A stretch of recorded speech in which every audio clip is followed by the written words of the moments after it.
Google is in the house. I am excited. And Dr. Paul Easterling in the house. You see, this man's bio is just so powerful. And as I was reading some things that he wrote, I was like, I'm just going to read this thing for everyone to hear. But I'm like, since I don't want to take the whole time reading this whole stuff. So why don't I just maybe start from here? He says, later, again, this is a writing of John Henrik Clarke, the man that we're discussing today. This is a man that helped shape Africana Studies. He helped shape the way in which we see ourselves as African scholars, as African people. He's a Pan-African, helping to redefine our image for ourselves and for the world. He did some great work. And his message, even though he's African American, is good, is useful to African Americans, to Africans all over the world, even Africans on the continent, because frankly speaking, I didn't learn about him until I came here. I didn't learn about African history until I came to the US. So there are many Africans who don't know about history. Okay. I began to pave strong roads towards what I envisioned as a mighty walk where I would initiate, inspire, and help found organizations to elevate my people. I am thinking specifically of the Harlem's Writers Guild, Freedom Ways, Presence African, African Heritage Studies Association, Association for the Study of Negro Life and History, National Council of Black Studies, Association for the Study of Classical African Civilization. I began an energetic participant in circles like Harlem Writers Workshop, studied history and world literature at New York and Columbia Universities, at the League of Professional Writers. And much like the Egyptians taught Plato and Socrates what they eventually knew, I was privileged to sit at the feet of great warriors like Arthur Schomburg, Willis Huggins, Charles Seifert, William Leo Hansberry, John G. Glover Jackson, and Paul Robeson. Before I go any further, let me assure you that I always made attempts at structuring a holistic life. My 3 children are products of that reality. My oldest daughter, who kind of grew up with me, became a warm, wonderful young woman. Unfortunately, she preceded me in her passage. Part of my life's mission has been to deliver a message of renewal, redemption, and rededication for young people all over the world.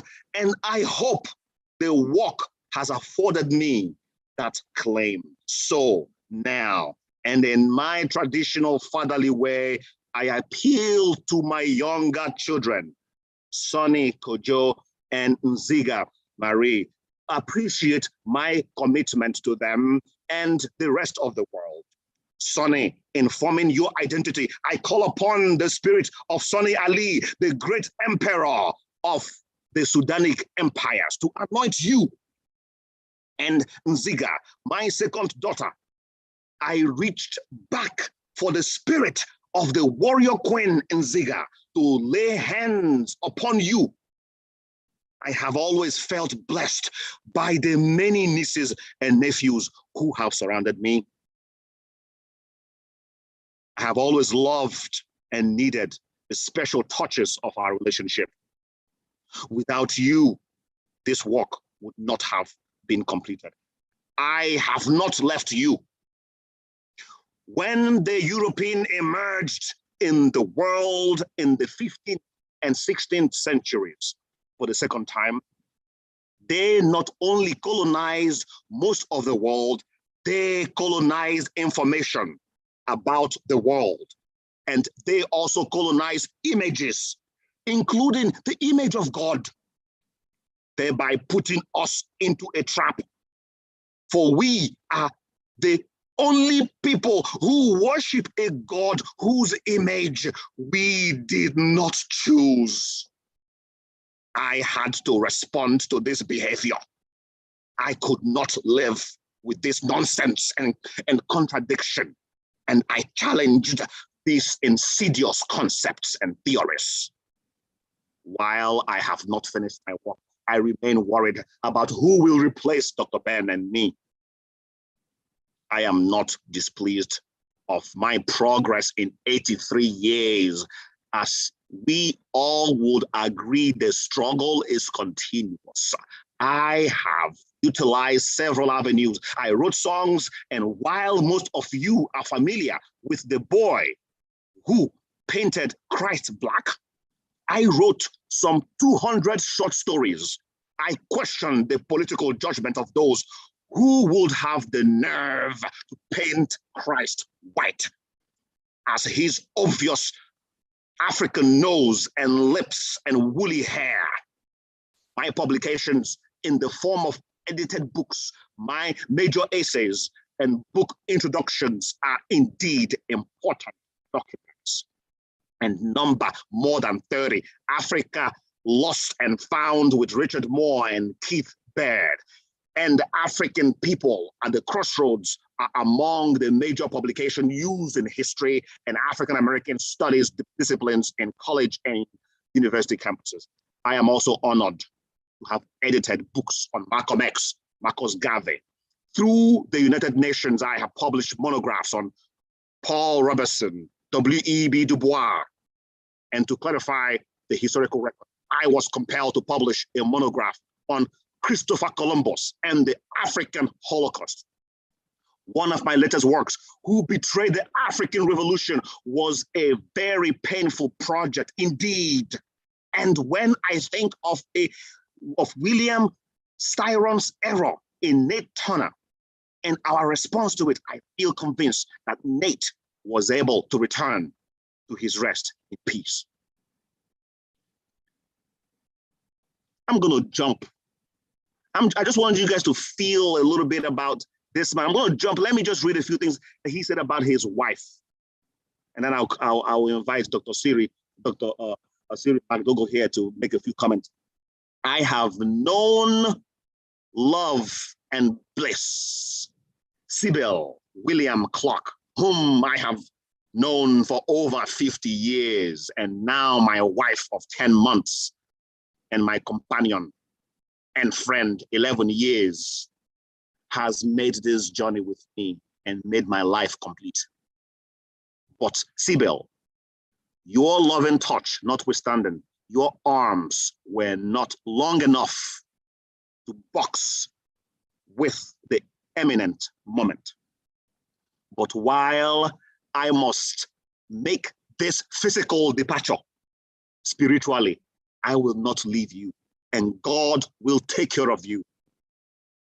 When you feel a cool breeze blow across your face every now and then, just know that it comes from the deep reservoir of love that I hold for you. Oh, by the way, Christ is black. I see him walking at a distance with Nkrumah. I think they are coming to get me. They are coming over to greet me. That was the writing of Professor John Henrik Clarke. Professor Siri McDougall, you've read this man, you work on this man. Please shed some more light. What can you say about John Henrik Clarke? How has he even influenced your work and your life? Wow, thank you so much. That was a powerful, as someone just said, actually, a powerful introduction. That was, I think you definitely captured the energy of Dr. Clarke. That introduction was like a praise poem or praise, like an Isitakazela or an Oriki. So thank you so much for that very much appropriate introduction. And, you know, Dr. Clarke talks about him in his meeting, his encounter with Malcolm X, and how Malcolm X told him to do his best work. And I think that that's what he did, his best work as an educator, as and as a scholar and a historian, more specifically. And he wielded history as a weapon, as a tool. He wielded the tool, the instrument of education. And he talks about himself how education is neutral. Education is a double-edged sword. It can be used for the purpose of exploitation, for colonization, or for education, for liberation. You know, and he dedicated his life to use it as a tool of education to establish a lasting unity for people of African descent all over the world, based on common knowledge of their heritage, what tied them together. And for Dr. Clarke, that was the natural basis, the true basis for a lasting unity among African people, based on their knowledge of who they are, their heritage, as opposed to the more secondary and tertiary forms of identification like citizenship and geography. Or color. You know, I also add color. I mean, he would use black every now and then, but he was, as an African American man, he always called himself an African. Always. He didn't mince words about that. Everything he said was about being African first. Yeah, there's a quote from Dr. Clarke that that directly addresses that. He says, calling yourself black is okay. It tells you only what you look like. It tells you nothing about who you are. It tells you nothing about who you are as a human being. And I think that's very important for his for who he was. He felt that you should name yourself based on land, history, and culture. Land, history, and culture, not just what you look like. Because none of us look actual black, right? We're all different shades of brown. But who you are based on your land, history, and culture, that's how you should reflect your name. So for African Americans, this captures this very well. For Africans, it represents the land that we come from, our history, and our cultural perspective and our cultural consciousness. And I think that's very important of how we walk through this world, is naming ourselves properly. Dr. E, how has his work shaped your work and shaped your life? Well, I think me and Dr. McDougall are indirect children, even grandchildren of Dr. Clarke, because our mentors studied directly with Dr. Clarke. You know, the people that we looked up to that shaped and molded our journey in academia, they were direct students themselves of Dr. Clarke. Please tell us who they are, if you don't mind. I'll let Siri speak for himself, but me personally, Dr. Conyers, he was my mentor for a number of years. Even though, you know, towards the end of his life, we parted ways. Me and Dr. Jim Conyers, we were very close, and it was through him that I was able to go study in New York, which led to me going to Ghana for the first time, and of course led to many more trips to Ghana. And that's just my personal connection to Dr. Clarke. I'll let Siri answer for himself. But yeah, it's you know, this journey in Africana Studies, it's a small but very powerful community that we have put together over the last 100 years. And you know, it's important that we remember and recognize personalities like Dr. Clarke, because he did so much to build this discipline up from the ground up. And it is kind of daunting of how much he was actually responsible for bringing into this world over his time here as over his time here on this planet.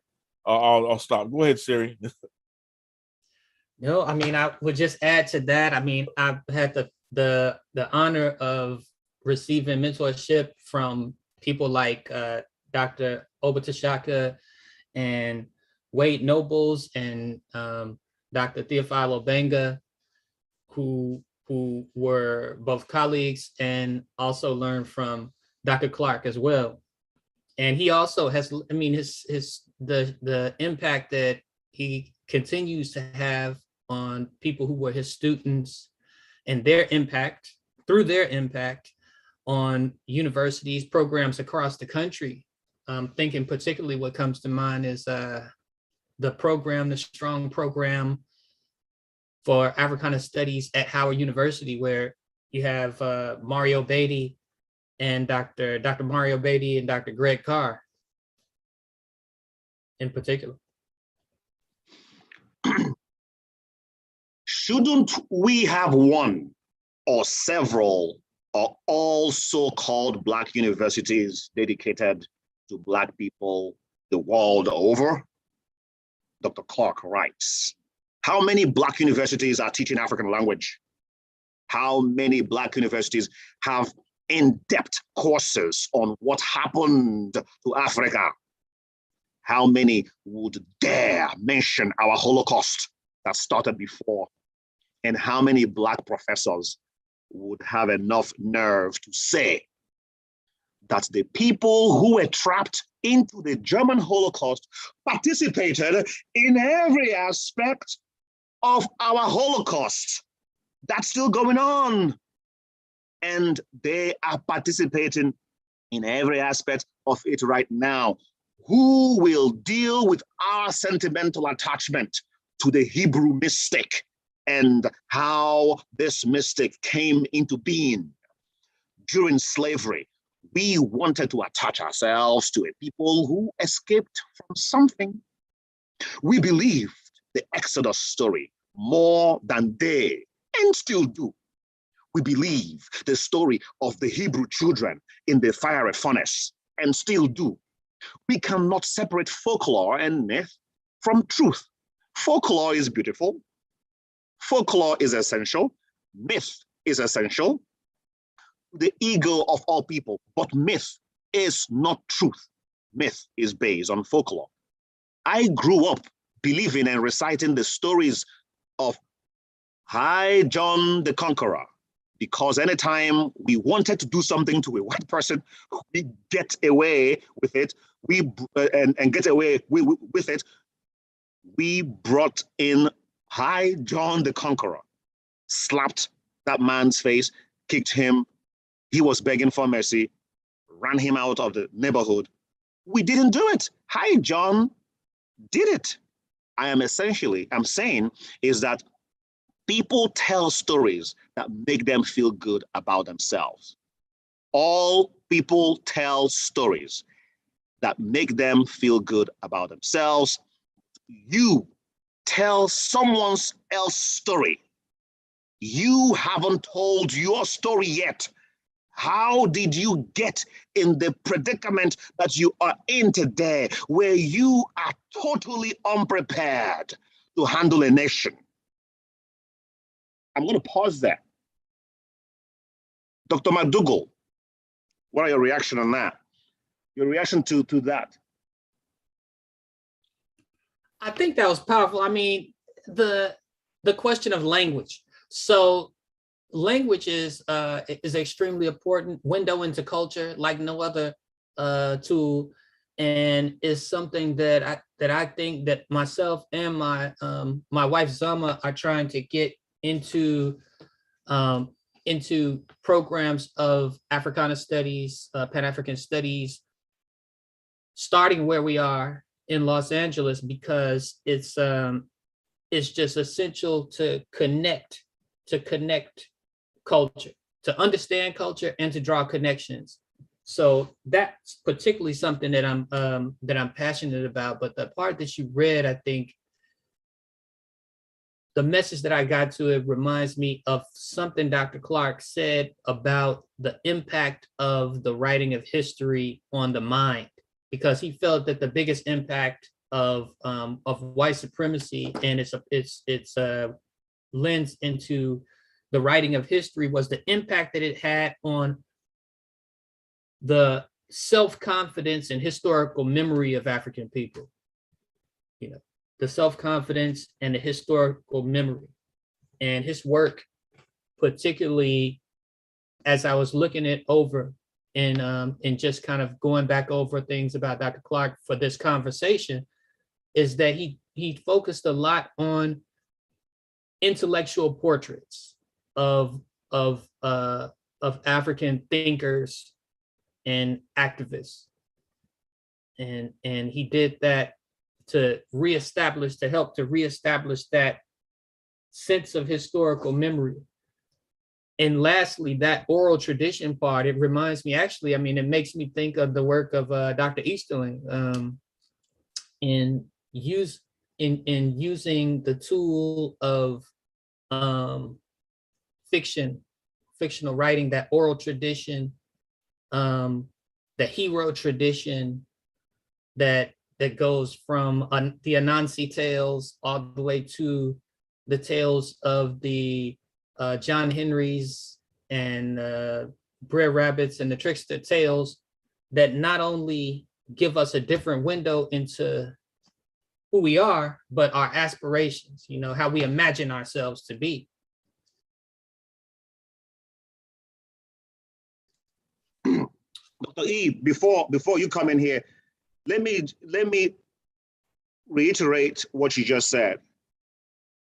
And that is the importance of using African language in our schools.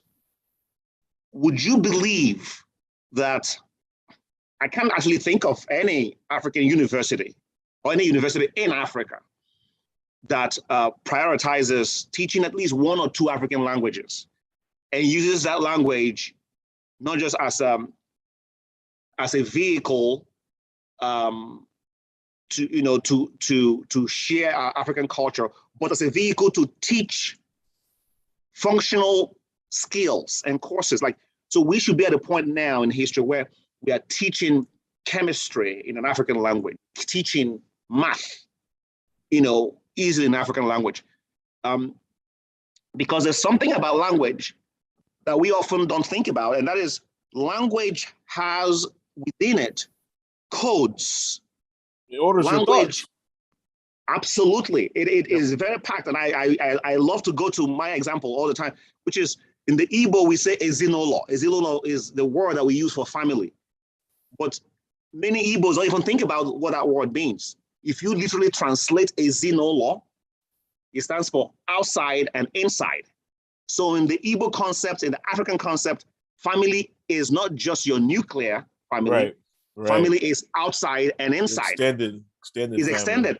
That is so African. So if we can begin to use our language, it will help us to unpack some of these meanings that are embedded in it and some of the other codes in there. Dr. Easterling, go ahead. You have some reactions to what I read earlier. Go yeah, there's a lot going on in my mind right now, so let me try to focus it. The impact of the fact that we're speaking English right now to discuss Dr. Clarke should give us a clue as to how deeply we've been colonized and how much work we still have to do to get ourselves out. How you speak is a direct reflection of how your mind orders itself and how it prioritizes certain thoughts and ways of being. And that's why it's important for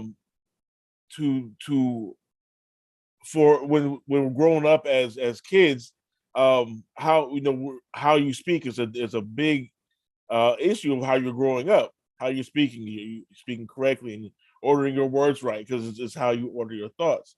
And as a kid, it's easiest to learn multiple languages because after a certain age, your mind starts solidify itself on certain concepts that revolve around language itself. So if we're ever going to move our minds out of this colonized state, language will have to be one of the foundations that we address.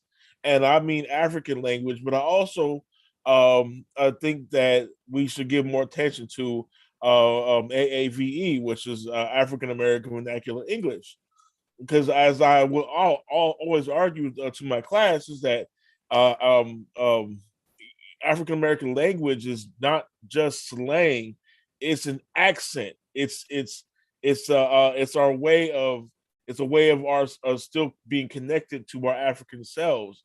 It's not just us. It's not just ignorance. It's not just our lack of ability to speak proper English. It is our accent. It's our way to mold English to ourselves. It's our African self still trying to fight through through our oppressive state. So if we're able to deal with this and give more attention to our language, as Dr. McDougall is suggesting, that is a very big step in trying to free our minds from its oppressive state. So,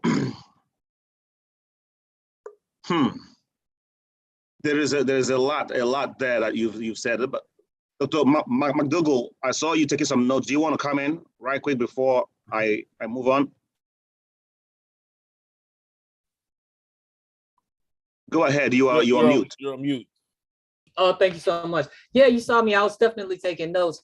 I was keeping an eye on the there was a good question I thought in the chat that comes from Natasha Ramsey Jordan, and I wanted to respond to that, but also kind of speak to some other things as well. I thought it was a really good question, and just to build on something that Dr. Eastley said.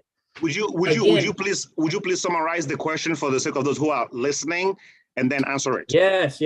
I'll talk. It's a long one, and I'll speak to. I mean, I'll just summarize a portion of it. Is what might we say to get people to become the masses to become energetic participants of truth, and how would we respond to legislation that's attempting to silence our history by way of the attack on critical race theory?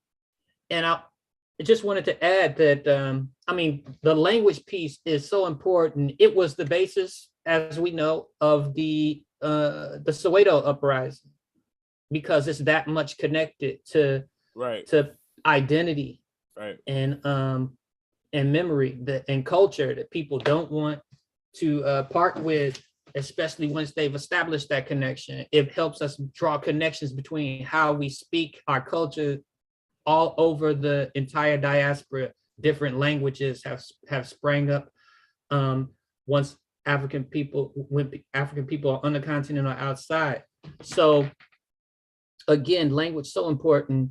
And then as far as how people become energized in response to the question in the chat, it's a natural process. When people are taught their true history, their identity, they become inspired. They start to interrogate themselves. They start to question their previous beliefs, and it shapes their political consciousness. That's why it's so it can be controversial. That's why it's under attack in so many ways. But then what happens after they get their education and they learn how African people have been victorious, how Black and African people have overcome obstacles and been successful in the past, they start to use that same consciousness and direct it toward their environment around them. And they start to be more demanding. And so that process, if they're receiving their true history, their true education of themselves, is a natural process. You know, that energy happens automatically. if the education is, if with a proper education. And just to be clear, we are not saying teach English. We encourage everyone listening to be the best English speaker in the world. Speak it very well, write very well, be unstoppable. We are not, we are scholars here, so we understand the importance of English in scholarship today, at least, right? So continue to advance yourself in English. What we are saying is, in addition to that, learn your language, learn your African language, uplift your culture as well, and use that to enrich yourself and the world. That is what we are saying here. We are not here to say, okay, we have to choose one or the other. I'm sure, Dr. E, you would share that sentiment with me.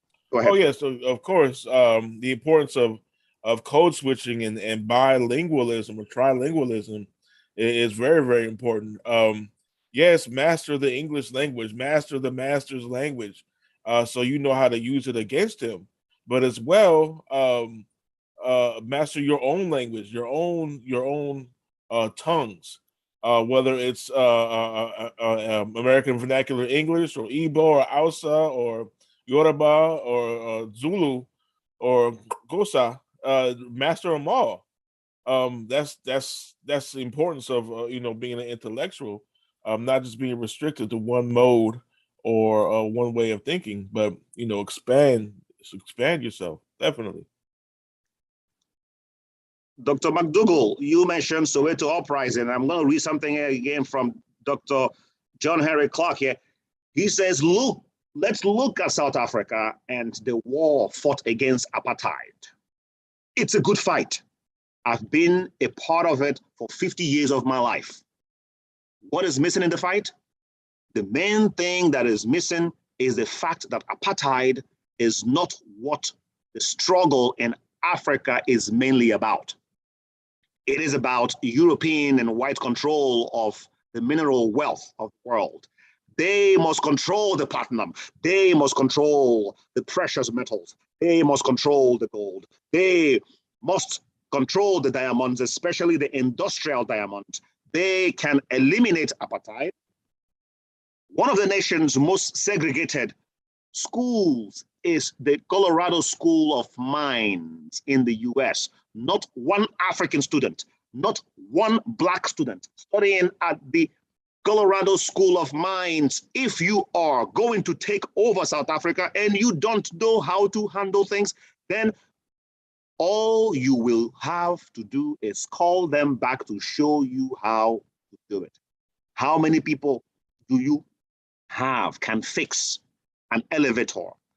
What I am talking about tonight is how you lost the concept of controlling a nation until you get back the concept of nation formation and nation management. You are going to have difficulty with or without apartheid. I don't question that apartheid is brutal. I am fighting it just the same as everybody else. But I know that that's not the whole picture. You have to prepare to control every single item in a nation that's needed to hold that nation together. How many locksmiths do you got? People have to be trained in every aspect of nation management, including sweeping the street, sewage management, drain system, water supply. All of this make up a nation. Dr. Siri McDougall, I think he paints a picture of what education should look like. What is your reaction to that? And what do you think education should be like based on Dr. Clarke's perspective? I think it's safe to say that Dr. Clarke, his view of education is similar in some ways to Booker T. Washington's. His view of education was not like of this just abstract intellectualizing. His view of education was that education should teach you to become an effective handler of power. And that power included controlling the politics and the politicians of one's own community from his viewpoint. And that, what you just said, was very consistent with that. The education was not just for the purpose of celebration, but for very practical purposes. Yeah. You are indeed a scholar. I know Dr. E, you are itching to jump in. Go ahead, I'll let you jump in, and then I will read something else, because he actually goes on to talk about Booker T. Washington. But go ahead, Dr. E. But what he's saying is extremely heavy. Let's put Dr. Clarke in context. He helped to educate Dr. Nkrumah, the founder, the father of Ghana. So all you Ghanaians out there, he helped to educate your father, right? The one that brought Ghana into being the first nation, the first decolonized African nation, right? He helped to create that, right? And then he went to work for Dr. Nkrumah in Ghana after he was settling himself and becoming a president. So there's a lot. So he's talking about nation building in a very, very literal sense. Like, how are we to take care of ourselves as a nation, from the basic sewage management all the way up to the intricate politics, to economics and wealth distribution, and as well as creativity and entertainment. And how do you balance all those things in your development of a nation? That's very heavy of what Dr. Clarke was talking about. And he's had a key hand in history in the development and growth of Africa itself as a now emerging and independent continent. Excuse me. So he's saying a lot with that quote. That's right. A lot of Ghanaians, a lot of Africans don't know this. That's indeed Dr. John Henrik Clarke was the mentor of Kwame Nkrumah. Kwame Nkrumah learned at his feet, and Kwame Nkrumah was inspired by his writing, by his teachings, and then went on to do what he did in Ghana and for Africa. And so for me, I put him on the very top there. I put Dr. Henrik Clarke at the very top when it comes to African people who've helped change our narrative, who've helped change the course of history. Right. And even though he's African American, I think Africans need to learn about him. We should, but he doesn't even get mentioned in Africa. That's my qualms. He doesn't even nobody even knows about him. Again, I learned about him when I came here. Yeah. So, but still to his credit, Ghana is one of the more Pan-African countries on the continent. One of the more welcoming for African Americans, African Jamaicans, Africans of the diaspora, period. And it's because of this legacy that was cemented by Dr. Nkrumah and Dr. Clarke. So, we can. That's something that we can still work with, right? We can still grow that and expand it dynamically. All we need to do is execute. Dr. McDougall, go ahead and jump in. Yeah, I think that's an important point. What you read about him and his philosophy of education, because we know that the politics of protest, have been a enduring feature of Black political thought, political action. But Dr. Clarke was critical of the politics of protest, also symbolic, the symbolic politics of race around asking for apologies and such for past exploitations. Right. But Dr. Clarke, the more revolutionary acts were to develop people to meet the basic everyday needs of Black communities, to have that electrician that was a Black electric who was dedicated to using that skill to serve a Black community, a Black plumber who was skilled and dedicated to using that skill to serve Black buildings, Black communities, and homes. So that that was a part of his philosophy of what power really was, what enduring power was. For those of you who are listening, it's important that we understand the power that Dr. John Henrik Clarke brought to African people, the role model that he is, and why we should emulate him. What we are talking about here is that when we leave this discussion, we should go and read about ourselves, about our culture, and be empowered by our culture, number one. But we should also advance our skills.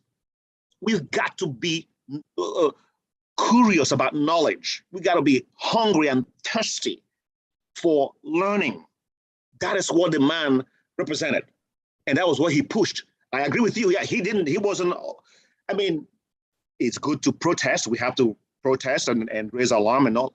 But what better way to protest than to succeed, right? Just let's get together and succeed. And let's work with everyone who wants to get things right. So we can put this all we want, but if we are not getting the education, the skills that we need to become those plumbers, to become those architects and medical doctors, to advance our community, then we're going to continue to see the problem that we have today, which is we see a big school to prison pipeline in our communities. And Dr. John Henrik Clarke said, let's teach our children, let's make the sacrifice and teach our children so that they will have things to do and not get bored and fell in traps and in trouble where they have been locked up. Dr. Cyril McDougall, go ahead. I think that I want to go back to I think goes back to the question raised by one of the people in the chat about how we energize, because once people receive that education, it's contagious. It's contagious and it's energized, and it makes them bring up conversations at home. It makes them talk to their friends about what they've learned. Whether we're talking about young students or people who are adults, when they learn it, it shapes their political consciousness. It makes them look at themselves and their communities differently. It makes them call out contradictions in the world around them, and it makes them, in that way, incredible tools for raising consciousness and transforming communities. At the same time, that is a threat to everybody who rests on the silence of people of African descent all over the world. So we can respect the retaliation in the forms that the question asked about attacks on approaches to education. Those are things we can naturally anticipate, but they just let us know that we're moving in the right direction, though. Before I bring you in, Dr. E, just want to remind our Omsomis, the learners at Osiri University. Yes, you are here to acquire knowledge, to unleash yourselves. We have a program called Unleash Yourself, where they learn how to start businesses in the area of food, in IT, in arts and culture, and things of that sort. But beyond just starting a business, we really want you to be good citizens. We want you to emulate the life of Dr. John Henrik Clarke and be good citizens, be good leaders, be people who will question the ills in society, people who are going to operate with wisdom. Okay, we're not saying go sacrifice yourself. You have to operate with wisdom. You can create change. You can speak up when you have to speak up.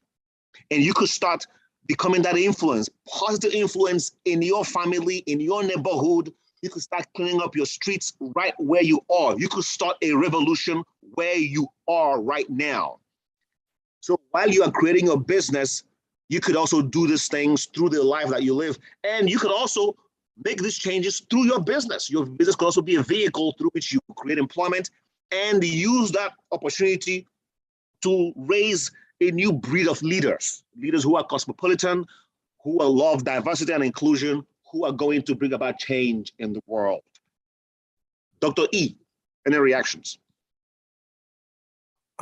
Yes, I just with in the States, just give our listeners context. There's a pushback against education, and particularly education that um, reminds uh, of readers and learners about the negative or problematic elements of American history.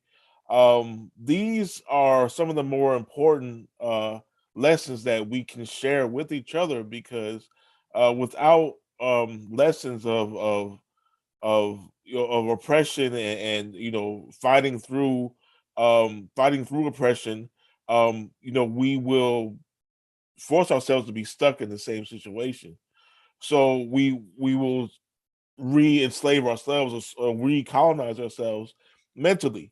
So in this era where education is becoming somewhat problematic for the people who are in control, it is Dr. Clarke's work that is all the more important, because he fought against the colonization of knowledge, and that's essentially what his entire career was about, was fighting against a people trying to situate themselves as the center of human knowledge and human achievement.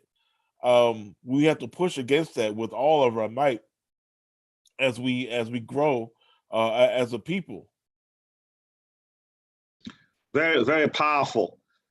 Just to double down on what we're talking about here, he continues to say, now look at Booker T. Washington. Look at the school in Tuskegee. He was preparing Black people to sustain themselves on a nation basis. If you live in a brick house, own a brick house. Own a brickyard. Learn how to manage a brickyard. If you wear shoes made of leather, learn how to tan leather. Learn how to take leather straight from a cow, tan it, and make it into a good shoe. Many students walked to Tuskegee. They were so poor. They walked across 3 states to get to Tuskegee. They were barefooted. So what did Booker T. Washington do? He started a shoe repair shop and later a school showing people how to design shoes. Most of the Black orthopedic shoemakers in this country, the US, were trained at Tuskegee. I am talking about the crafts that you need to run a whole nation. And you've got PhDs that couldn't even design a crutch. People with PhDs, technicians that can't even make a coffin. Dr. McDougall, he doubles down on that. Now, let's keep in mind, Dr. John Henrik Clarke himself did not get a formal education. Am I correct in that? No high school, bachelor's, no PhD, nothing. He was self-taught. Yeah, he got PhD later in life. He did later in life. Later in life, but yeah, he was self-taught. Yep. Let me correct what I just said. So when he became a professor, he didn't have any formal education when he became a professor. He later on got a bachelor's degree. After that, after he's already achieved the height of his scholarship, he then went back to get a bachelor's, to get a PhD, and then went on to get several honorary PhDs as well, in addition to his formal PhD. So the point I'm making here is, I think of Elon Musk. Elon Musk is someone today that I would say, he pushes against this traditional form of education. It's all about what do you know.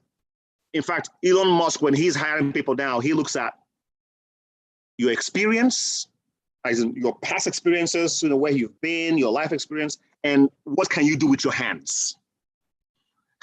And he's done a great job with Tesla. He's done a good job with launching SpaceX.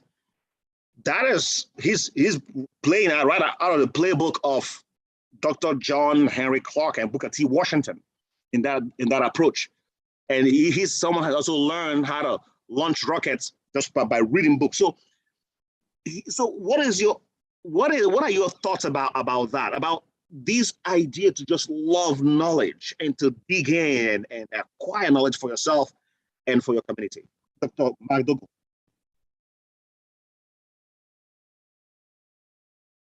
You are mute. Yeah, thank you. I think that what he does is he makes this concept of revolution something that's within our reach. It's within the grasp of the everyday person.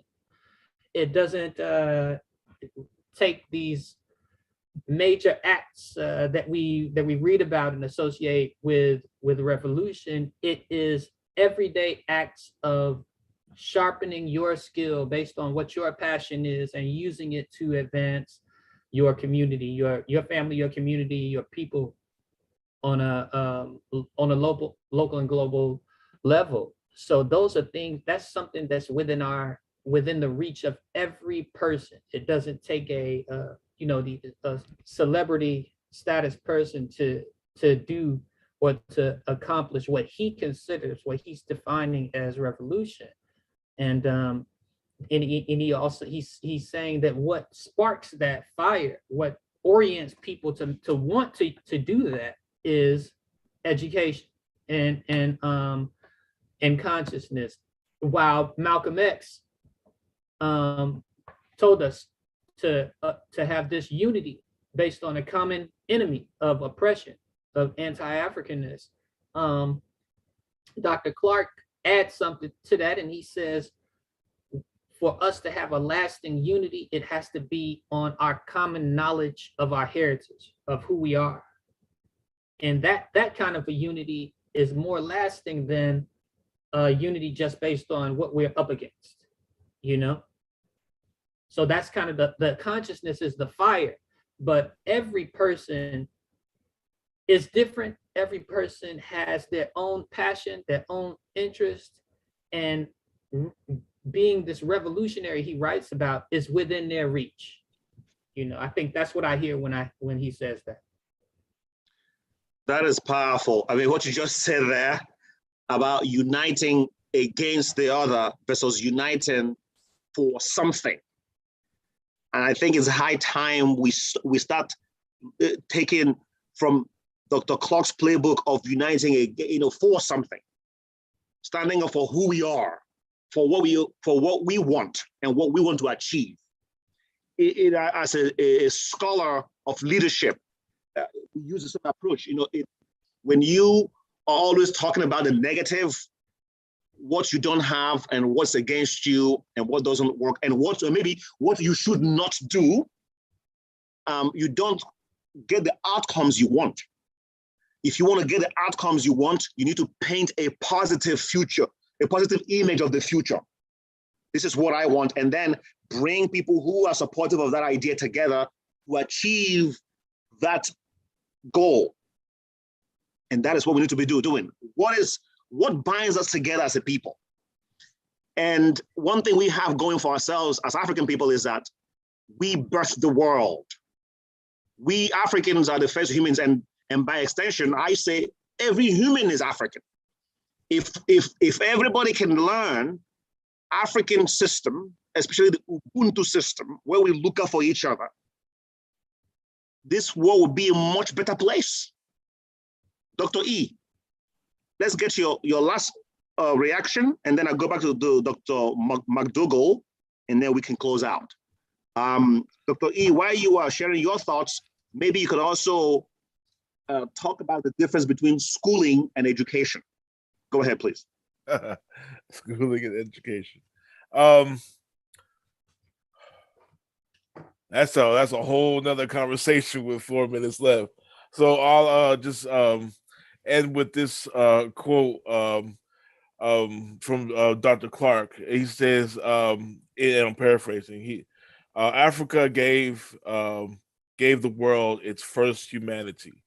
And if we are able to understand ourselves and know ourselves, we can be able to give the world its next humanity, help push it forward into the next levels of peace and understanding.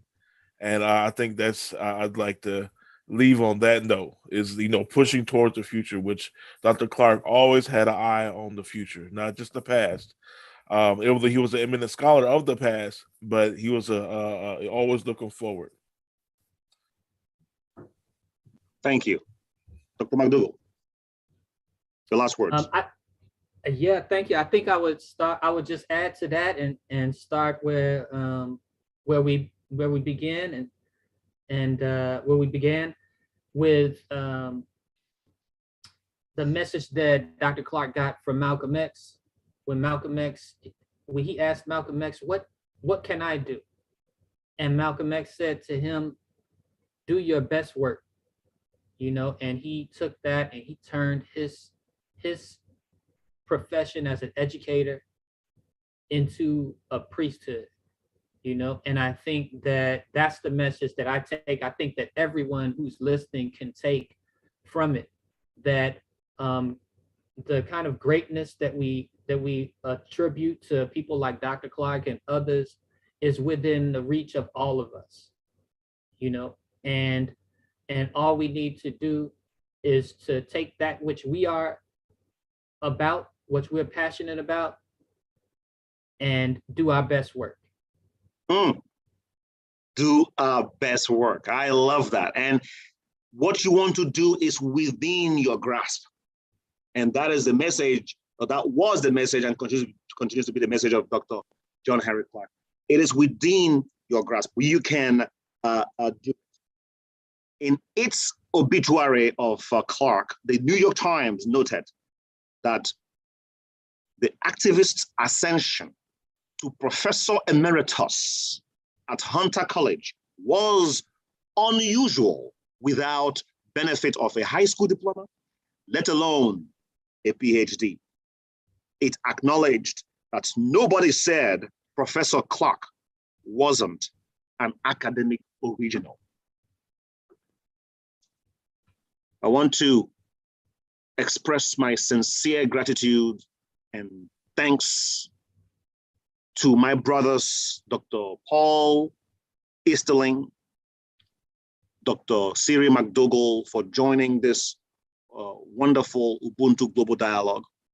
I want to thank our Ezewanyi, Dr. Amarachi Amugo, who's also on this platform, as well as Madam Janisha Francis for holding down the chat room. Thanks to all our guests for tuning in. I hope you've learned a thing or two about the great Dr. John Henrik Clarke.